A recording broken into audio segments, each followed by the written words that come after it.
Convidamos o vereador Cristiano Caporoso de Uberlândia para fazer uso da palavra. Boa tarde a todos. Quero primeiramente parabenizar o pastor Heloísio por essa iniciativa muito importante de reunir, os parlamentares conservadores da região. Cumprimentar meu amigo Carlos Rafael de Água Comprida. Cadê o Carlos? Acabou de falar tem pouco tempo.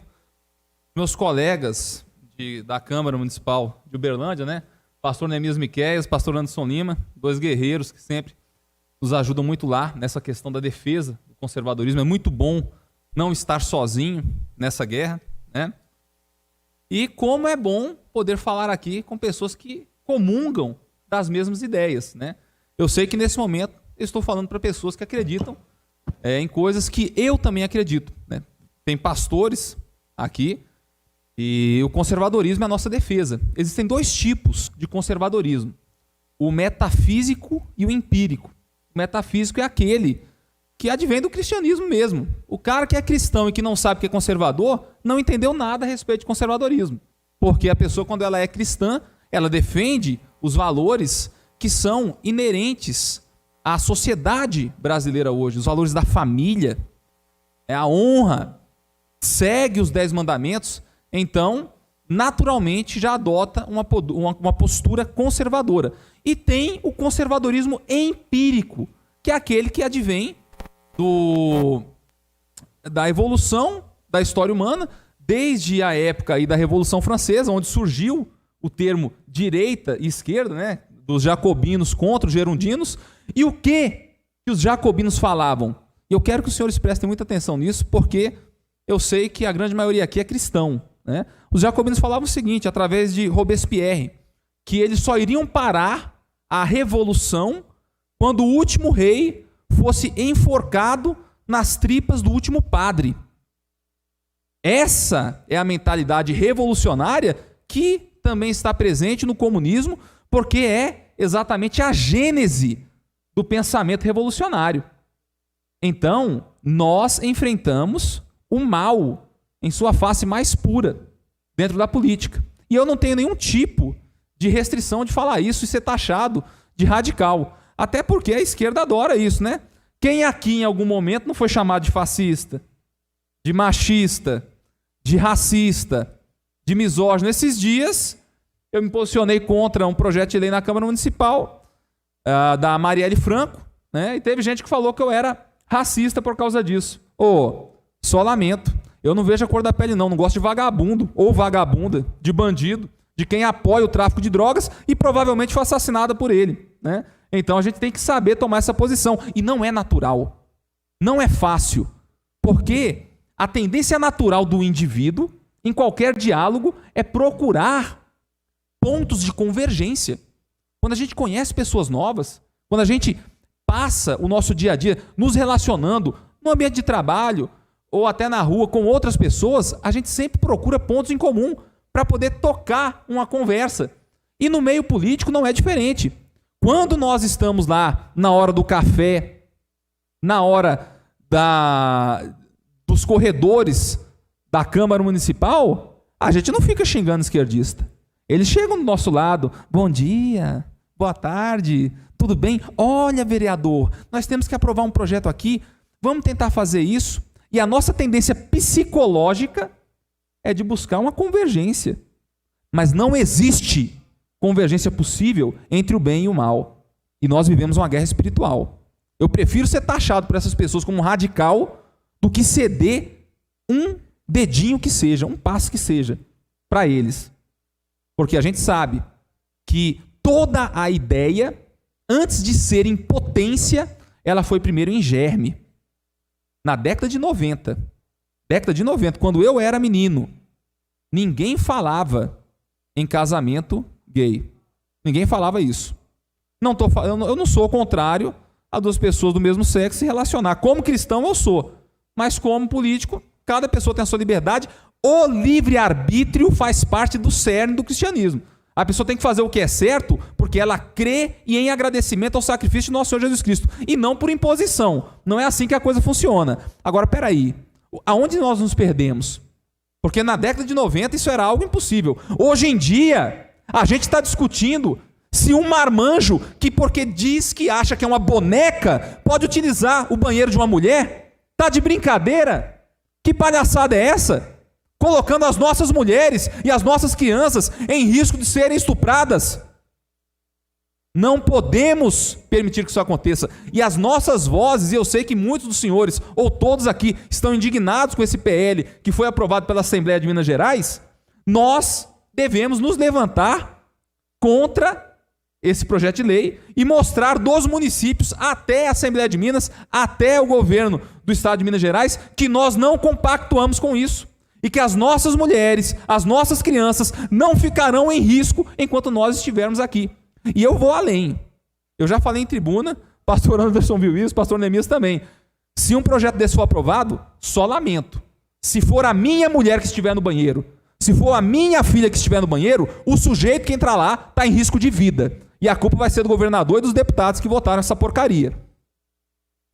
Deixa eu ver se tem...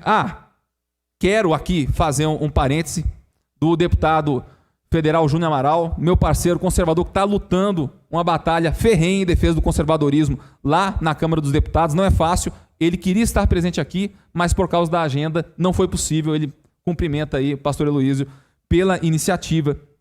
E agora vem uma parte para mim também extremamente importante. Não existe no Brasil hoje conservadorismo fora do presidente Jair Messias Bolsonaro.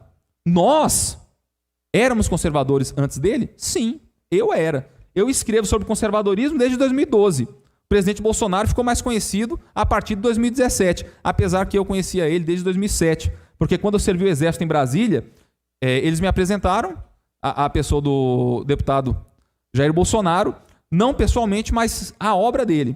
Porque naquele período era possível que um deputado federal fizesse envio de emenda para qualquer local da federação. E ele utilizava essa possibilidade para enviar emenda para batalhões do Exército no Brasil inteiro. Uma situação precária que o PT deixou o batalhão de guerra na selva, lá na região amazônica, e que é uma região de fronteira. A gente tem lá guerra de guerrilha, inclusive já tivemos muitos problemas com a guerrilha lá das Farc, que nós chamamos de Forças Revolucionárias Colombianas, mas que lá na Colômbia são chamadas de Forças Revolucionárias Comunistas. Eles não aceitam o nome de colombiano para eles próprios, né? A gente já sabe quantas pessoas já morreram pela mão desse grupo terrorista. Então, assim, o deputado Jair Bolsonaro ganhou muita visibilidade dentro do Exército naquele período. Eu tenho o imenso privilégio de conhecer ele pessoalmente, entreguei para ele a maior comenda de Uberlândia, que é Augusto César, quando ele veio para a inauguração da represa de Capim Branco, a ETA de Capim Branco, e estive também em Juiz de Fora, no dia que ele tomou a facada, ajudei a resgatar ele, fiquei até as 2 horas da madrugada na Santa Casa de Misericórdia, chorando, implorando a Deus pela vida dele. Então, para mim, a vida dele, eu não tenho dúvidas, é um milagre, é um livramento para o Brasil que nós recebemos ali. A gente não pode esquecer isso, porque é um senhor com mais de 60 anos que tomou uma facada. E uma coisa que eu aprendi, porque no meu tempo de militar, eu tenho 15 anos de militar, né? Estava no Exército, hoje sou policial militar reformado. Que quando você dá uma facada em alguém, você tem que girar a faca. E o Adélio não apenas enfiou uma faca enorme na barriga do presidente, como girou. Um homem com mais de 60 anos de idade, ele está inteiro, está em pé. Ele está em pé porque o povo brasileiro implorou a Deus pela vida dele. E nós recebemos um livramento. Se hoje a gente não está com essa porcaria desse partido que, para mim, está muito mais realmente para uma organização criminosa chamada PT, é porque Jair Bolsonaro assumiu. Então, assim, por que eu falo que o conservadorismo caminha com o presidente Jair Bolsonaro necessariamente? Porque até então não existia nenhuma outra pessoa de coragem na alta política para fazer o que ele fazia. E ele fez isso por anos, sendo taxado como? De radical, de pessoa que seria ali um pária no meio dos seus colegas. E quantos de nós estamos dispostos a ser pária, a ser a pedra no sapato da esquerda?